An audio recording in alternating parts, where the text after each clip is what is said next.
Mapagpalang hapon mga kapatid, mga kaibigan. So ating pag-uusapan itong mga kaibigan nating mga Roman Catholic. Actually, hindi naman tayo nagagalit sa kanila personal. Pero gusto nating itama yung kanilang mga pag-aaral.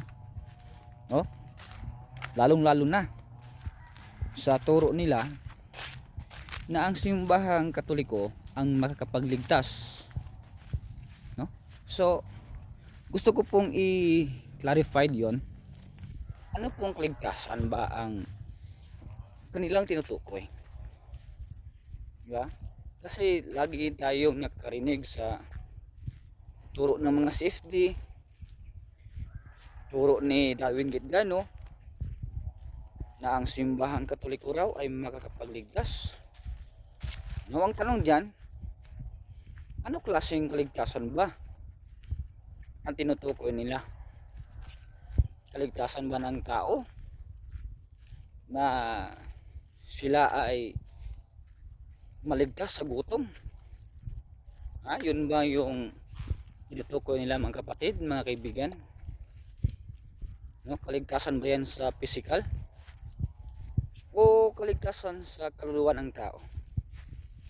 Kasi kung sasabihin natin kaligtasan ng kaluluwa ng tao, aba, yan po ay maling aral. Na sasabihin natin na ang simbahang Katoliko ay makakapaligtas sa kaluluwa ng tao. Diba? Ano pa ang silbi na ginawa ni Jesus Christ sa cross kung ang simbahang Katoliko naman ang makakapagligtas sa kaluluwa ng tao? Diba? So, yun po mga kapatid and kaibigan. At alam natin na ang magnanakaw sa cross, diba? Alam natin yung magnanakaw sa cross, hindi po yun nagpamembro ng simbang Katoliko. So, dyan pa lang, makikita na natin na hindi po nagtuturo ng totoo ang mga CFD at ang mga pare. Kasi nagkukontrahan sila sa Biblia. So, huwag kayong maniwala sa mga CFD at sa mga pare. Hindi po sila nagtuturo ng katotohanan. Ang kanilang tinuturo ay puro kasinungalingan. At sabi naman ni Apostol Pablo, nung isang Philippian jailer ay nagtanong sa kanya sa Acts 16, sabi niya doon sa verse 29,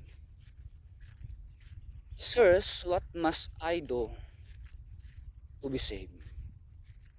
Anong sinabi ni Paul at Silas? "Believe on the Lord Jesus Christ, and thou shalt be saved, and thy house." So, wala na, bagsak na.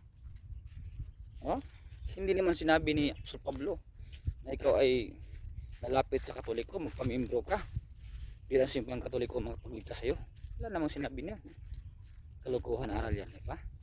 So, yun lang po mga kapatid, mga kaibigan. Huwag kalimutan mag-follow, mag-comment, and mag-share sa ating video. Salamat and God bless.